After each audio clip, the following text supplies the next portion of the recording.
ओम श्री गणेशाय नमः। ओम श्री परमात्मने नमः।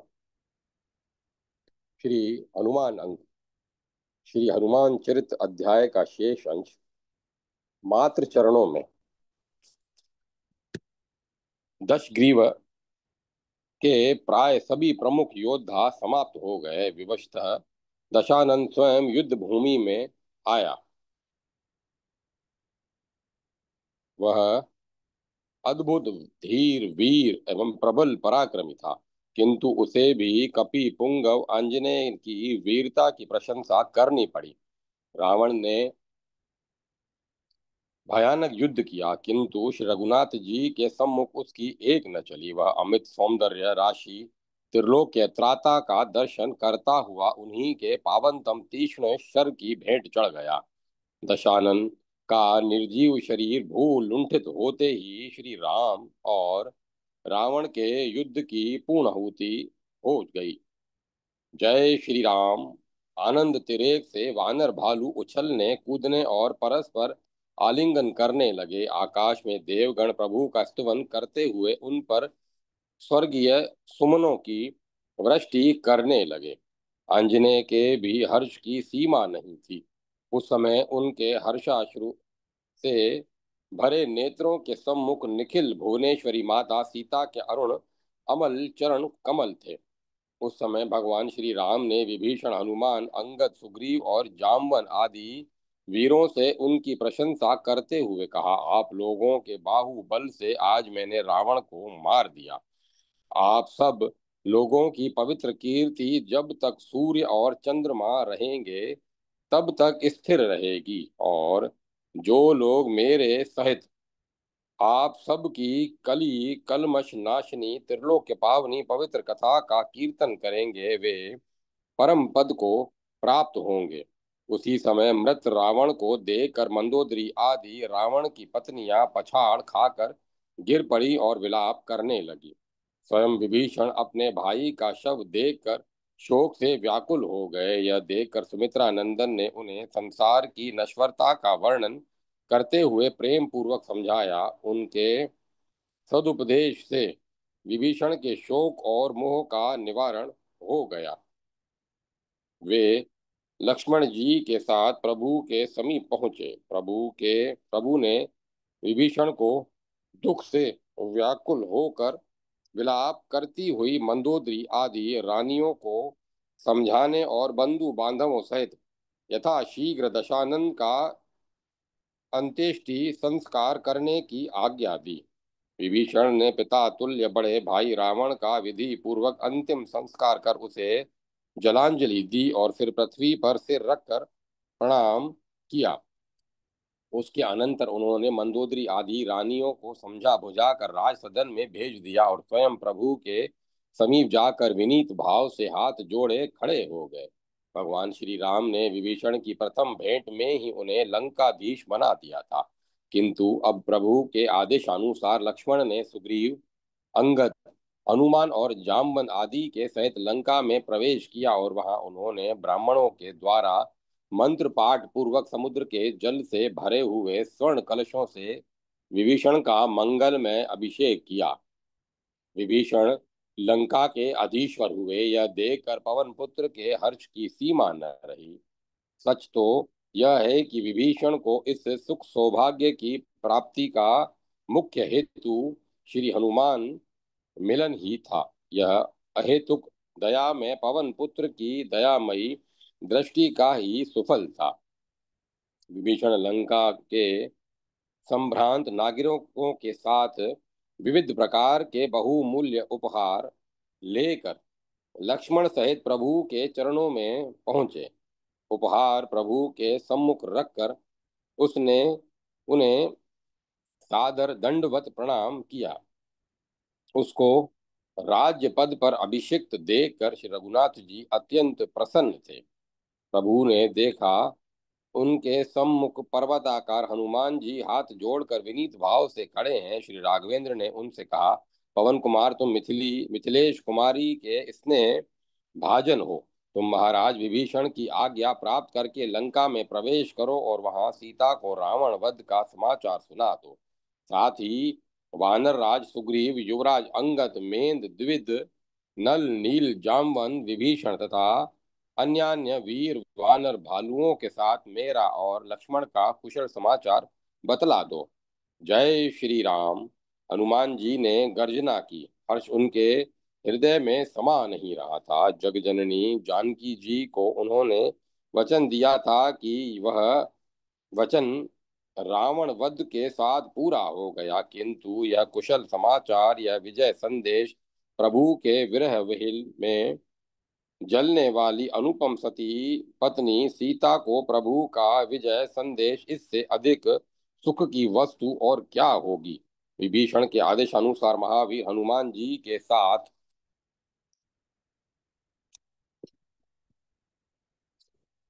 प्रख्यात वीर असुर चल रहे थे। हनुमान जी का हर्षोल्लास सर्वत्र उल्लासपूर्ण स्वागत एवं सादर अभिनंदन हो रहा था, किंतु उन प्रभु भक्त को तो मात्र चरणों के दर्शन की, उन चरणों में दंड की भांति लेट जाने की उत्कट लालसा थी। हनुमान जी अशोक वाटिका में पहुंचे।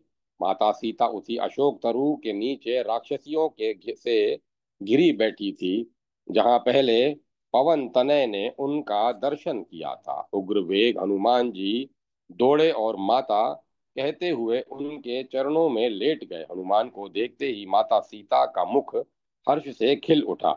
कुछ देर बाद हनुमान जी उठे और हाथ जोड़कर खड़े हो गए। उन्होंने गदगद कंठ से कहा, माता, असुर राज रावण मारा गया।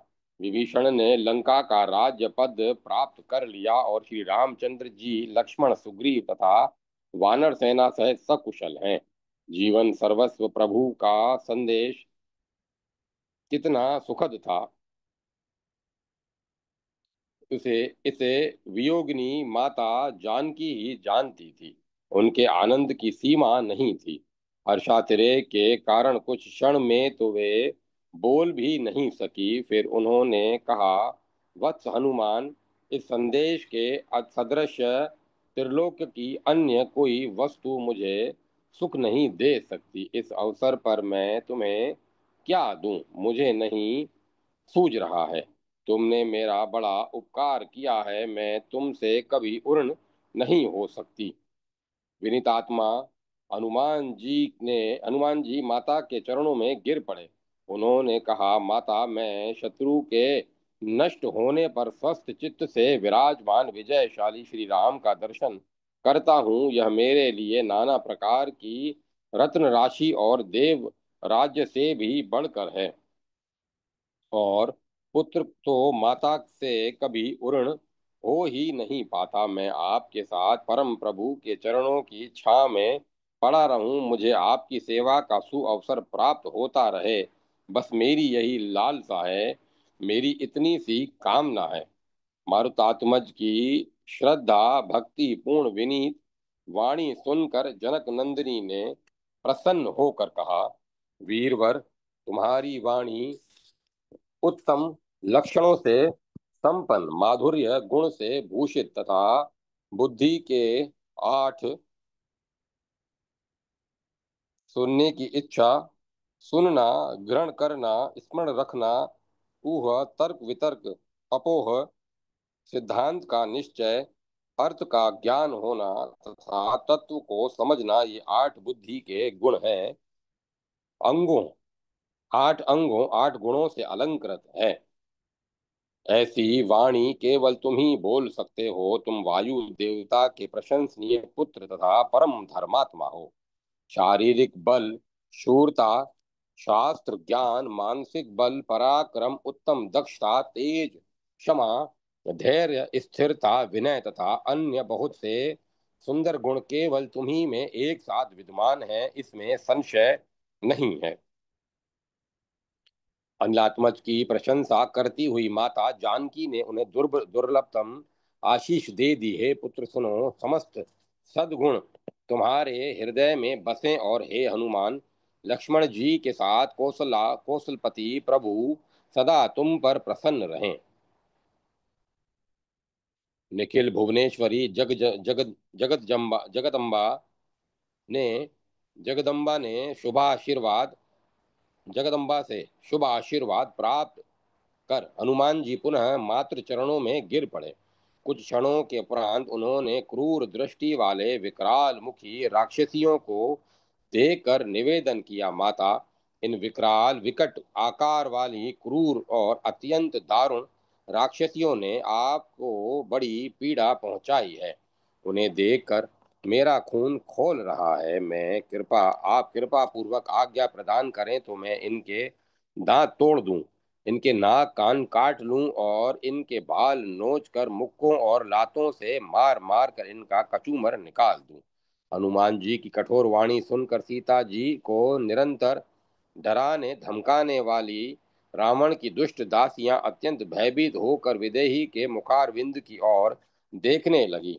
जनक दुलारी ने कहा, ना बेटा, ये तो स्वयं रावण के अधीन थी और उसके आदेश का पालन कर रही थी।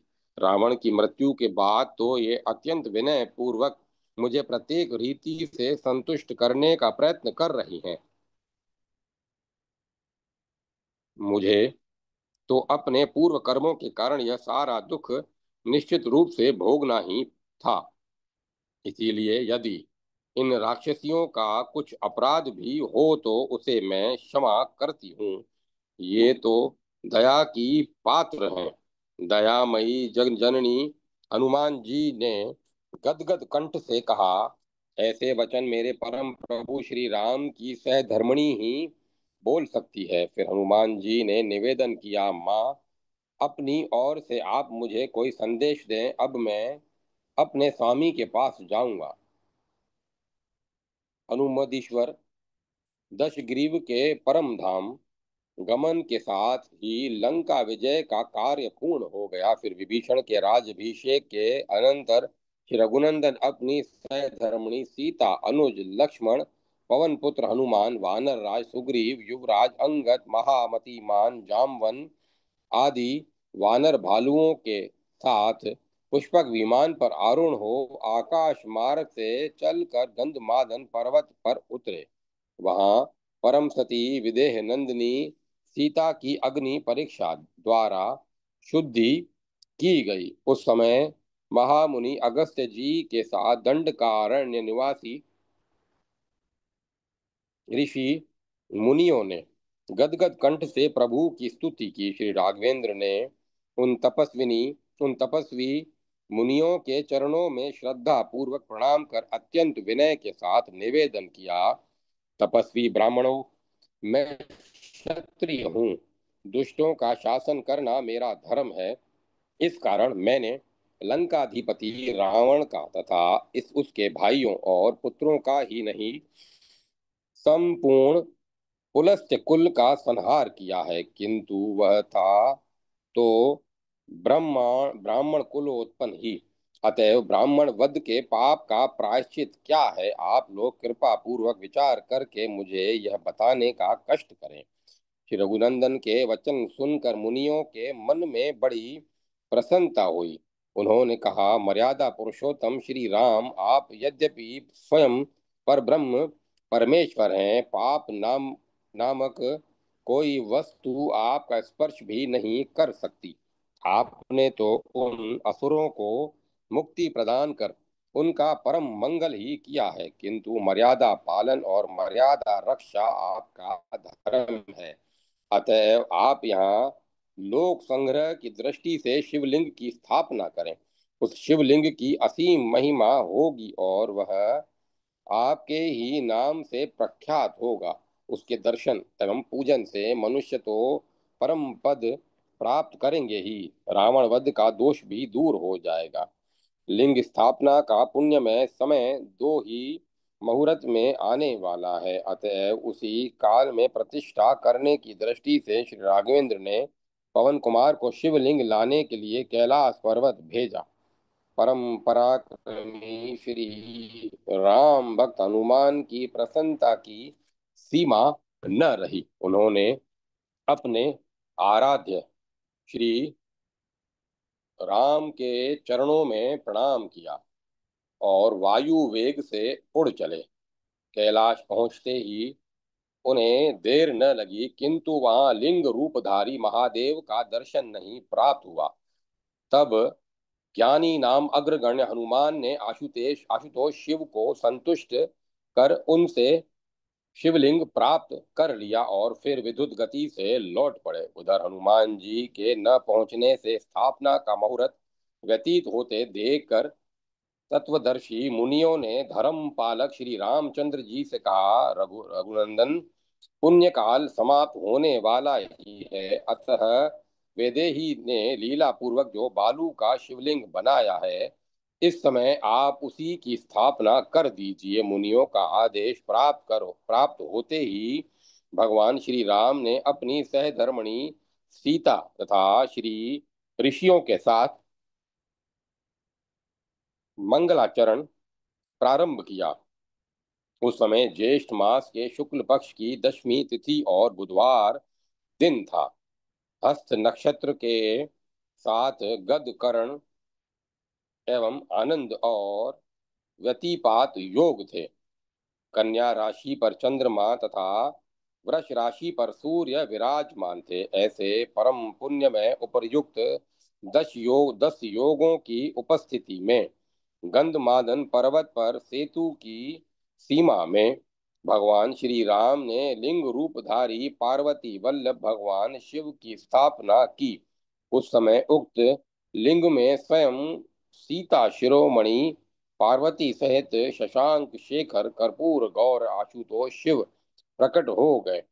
उन्होंने प्रसन्नता पूर्वक भगवान श्री राम को वर प्रदान करते हुए कहा, रघुनंदन, आपके द्वारा प्रतिष्ठित इस रामेश्वर लिंग के दर्शनार्थियों की समस्त पाप राशि क्षणार्ध में ही ध्वंस हो जाएगी। भगवान शंकर अंतर ध्यान हुए ही थे कि हनुमान जी कैलाश पर्वत से एक उत्तम शिवलिंग लिए वेग पूर्वक वहां आ पहुंचे। उन्होंने वहां आते ही माता जानकी, परम प्रभु श्री राम, सौमित्र और वानर राज सुग्रीव के चरणों में भक्ति पूर्वक प्रणाम किया, किंतु जब उन्होंने भगवती सीता एवं मुनियों के साथ श्री रघुनंदन श्री रघुनाथ जी को बालूका में शिवलिंग का पूजन करते देखा तो वे अत्यंत दुखी हो गए।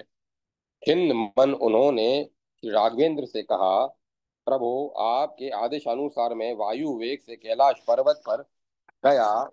वहां भगवान शंकर दर्शन न भगवान शंकर का दर्शन न मिलने से उन्हें प्रसन्न करने के लिए मैंने तपस्या प्रारंभ की। फिर महादेव जी की कृपा से यह उत्तम लिंग लेकर मैं दूर्त गति से आ ही रहा था कि आपने यहाँ बालू का लिंग स्थापित कर लिया। अब मैं इस शिवलिंग का क्या करूं? अपने अनन्य भक्त पवन पुत्र हनुमान को उदास देखकर प्रभु ने उन्हें अत्यंत स्नेहपूर्ण समझाया इन्हें अत्यंत स्नेहपूर्वक समझाया, कपीश्वर, तुम शोक मत करो। तुम्हारी अनुपस्थिति में शिवलिंग की स्थापना का पुण्य काल व्यतीत हो रहा था। इस कारण मैंने इस सीता निर्मित बालू का लिंग की स्थापना कर दी। तुम गंभीरता पूर्वक विचार करोगे तो प्रत्यक्ष देखोगे कि तुम्हारा किया हुआ प्रत्येक कर्म मेरा किया हुआ है और मेरा किया हुआ प्रत्येक कर्म तुम्हारा। मैंने जो यह शिवलिंग की स्थापना की है वह तुमने ही की है, तुम यही समझो। वानर श्रेष्ठ, आज शुभ दिन है, अतः इसी समय अपना कैलाश से लाया हुआ श्रेष्ठ शिवलिंग यहाँ तुम ही स्थापित करो। हनुमदीश्वर, तुम्हारे ही नाम से यह लिंग त्रिलोकी में प्रख्यात होगा। पहले हनुमदीश्वर का दर्शन करके तब रामेश्वर का दर्शन होगा। भगवान श्री राम के प्राण प्रिय हनुमान जी को समझाते हुए आगे कहा, निष्पाप हनुमान, तुमने मेरी सेवा की दृष्टि से असंख्य ब्रह्म राक्षसों का वध किया है। तुम्हारी दृष्टि उन्हें शीघ्र परम धाम भेजने की थी। तुम तो स्वयं परम पावन हो, अतएव पाप तो तुम्हें स्पर्श भी नहीं कर सकता, किंतु व्यवहारतः इस लिंग की स्थापना से तुम उस पाप से मुक्त हो जाओगे। भगवान श्री राम की गहनतम आत्मीयता और प्रीति से प्रभावित पवन नंदन श्री रघुनाथ जी के सर्व मंगल मूल चरण कमलों के दंड की भांति लेट गए, चरण कमलों में दंड की भांति लेट गए और फिर खड़ा होकर हाथ जोड़े गदगद कंठ से स्तवन करने लगे। सात की उत्पत्ति के सब की उत्पत्ति के आदि कारण सर्वव्यापी श्री हरि स्वरूप श्री रामचंद्र जी को नमस्कार है। आदि देव पुराण पुरुष भगवान गदाधर को नमस्कार है। पुष्पक के आसन पर नित्य विराजमान होने वाले महात्मा श्री रघुनाथ जी को नमस्कार है। प्रभु हर्ष में भरे हुए वानरों का समुदाय आपके युगल चरण विंदों की सेवा करता है, आपको नमस्कार है। राक्षस राज रावण को पीस डालने वाले तथा संपूर्ण जगत का अभिष्ट सिद्ध करने वाले श्री रामचंद्र जी को नमस्कार है। आपके सहस्त्रों मस्तक, सहस्त्रों चरण और सहस्त्रों नेत्र है। आप विशुद्ध विष्णु स्वरूप राघवेंद्र को नमस्कार है। आप भक्तों की पीड़ा दूर करने वाले तथा सीता के प्राण वल्लभ हैं, आपको नमस्कार है। दैत्यराज हिरण्यकश्यपु के वक्ष स्थल को विदीर्ण करने वाले आप नरसिंह रूपधारी भगवान विष्णु को नमस्कार है। अपनी दाढ़ों पर पृथ्वी को उठाने वाले भगवान वराह, आपको नमस्कार है। बलि के यज्ञ को भंग करने वाले आप भगवान त्रिविक्रम को नमस्कार है। वामन रूपधारी भगवान को नमस्कार है। अपनी पीठ पर महान मंद्राचल धारण करने वाले भगवान कश्यप को नमस्कार है। तीनों वेदों की सुरक्षा करने वाले मत्स्य रूपधारी भगवान को नमस्कार है। क्षत्रियों का अंत करने वाले परशुराम रूपी राम को नमस्कार है। राक्षसों का नाश करने वाले आपको नमस्कार है। राघवेंद्र का रूप धारण करने वाले आपको नमस्कार है। महादेव जी के महान भयंकर महाधनुष को भंग करने वाले आपको नमस्कार है। क्षत्रियों का अंत करने वाले क्रूर परशुराम को भी त्रास देने वाले आपको नमस्कार है। भगवान, आप अहिल्या का संताप और महादेव जी का चाप हरने वाले हैं, आपको नमस्कार है। 10,000 हाथियों का बल रखने वाली ताड़का के शरीर का अंत करने वाले आपको नमस्कार है।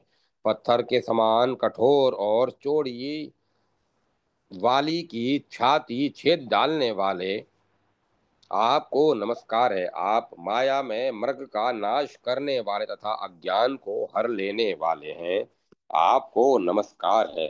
दशरथ जी के दुख रूपी समुद्र को शेष शोष लेने के लिए आप मूर्तिमान अगस्त्य हैं, आपको नमस्कार है। अनंत उत्ताल तरंगों से उद्वेलित समुद्र का दर्प दलन करने वाले आपको नमस्कार है। मिथिलेश नंदिनी सीता के हृदय कमल को विकसित करने वाले सूर्य रूप आप लोक साक्षी श्री हरि को नमस्कार है। अरे, आप राजाओं के भी राजा और जानकी के प्राण वल्लभ हैं, आपको नमस्कार है। कमल नयन, आप ही तारक ब्रह्म हैं, आपको नमस्कार है। आप ही योगियों के मन को रमाने वाले राम हैं। राम होते हुए चंद्रमा के समान आह्लाद प्रदान करने के कारण रामचंद्र हैं, सबसे श्रेष्ठ और सुख स्वरूप हैं। आप विश्वामित्र जी के प्रिय हैं। खर नामक राक्षस का हृदय विदीर्ण करने वाले हैं, आपको नमस्कार है। भक्तों को अभयदान देने वाले देव देवेश्वर प्रसन्न होइए। करुणा सिंधु श्री रामचंद्र जी, आपको नमस्कार है। मेरी रक्षा कीजिए। वेदवाणी में भी अगोचर, वेदवाणी के भी अगोचर राघवेंद्र, मेरी रक्षा कीजिए। श्री राम, कृपा करके मुझे उबारिए, कृपा करके मुझे उबारिए। मैं आपकी शरण में हूँ प्रभु, मैं आपकी शरण में हूँ रघुवीर। मेरे महान मोह को इस समय दूर कीजिए रघुनंदन। स्नान, आचमन, भोजन, जागृत, स्वप्न, सुषुप्ति आदि सभी क्रियाओं और सभी अवस्थाओं में आप मेरी रक्षा कीजिए। तीनों लोकों में कौन ऐसा पुरुष है जो आपकी महिमा का वर्णन या स्तुति करने में समर्थ हो सकता है। रघुकुल को आनंदित करने वाले श्री राम आप ही अपनी महिमा को जानते हैं। करुणामूर्ति श्री रघुनाथ जी की इस प्रकार स्तुति करने के अनंतर अंजना नंदन भक्ति पूर्ण हृदय से जग जननी श्री जानकी जी को की स्तुति करते हुए कहने लगे, जनक नंदिनी, मैं आपको नमस्कार करता हूँ। आप सब पापों का नाश तथा दरियाद्र संहार करने वाली हैं। भक्तों को अभिष्ट वस्तु देने वाली भी आप ही हैं। राघवेंद्र श्री राम को आनंद प्रदान करने वाली विधेय राज जनक की लाडली श्री किशोरी जी में को मैं प्रणाम करता हूँ। आप पृथ्वी की कन्या और विद्या स्वरूपा हैं। कल्याणमयी प्रकृति भी आप ही हैं। रावण के ऐश्वर्य का संहार तथा भक्तों के अभिष्ट का दान करने वाली सरस्वती रूपा भगवती सीता को मैं नमस्कार करता हूँ। पतिव्रताओं के अग्रगण्य आप श्री जनक दुलारी को मैं प्रणाम करता हूँ। आप सब पर अनुग्रह करने वाली समृद्धि पाप रहित और श्री विष्णु प्रिया लक्ष्मी हैं। आप ही अहे आत्मविद्या वेदत्रयी तथा पार्वती स्वरूपा हैं। आपको मैं नमस्कार करता हूँ। आप ही क्षीर सागर की कन्या और चंद्रमा की भगिनी कल्याणमयी महालक्ष्मी हैं, जो भक्तों पर कृपा प्रसाद का अनुग्रह करने के लिए सदा उत्सुक रहती हैं। आप सर्वांग सुंदरी सीता को मैं प्रणाम करता हूँ। आप धर्म का आश्रय और करुणामयी वेद माता गायत्री हैं। आपको मैं प्रणाम करता हूँ। आपका कमल वन में निवास है। आप ही हाथ में कमल धारण करने वाली तथा भगवान विष्णु के वक्ष स्थल में निवास करने वाली लक्ष्मी है।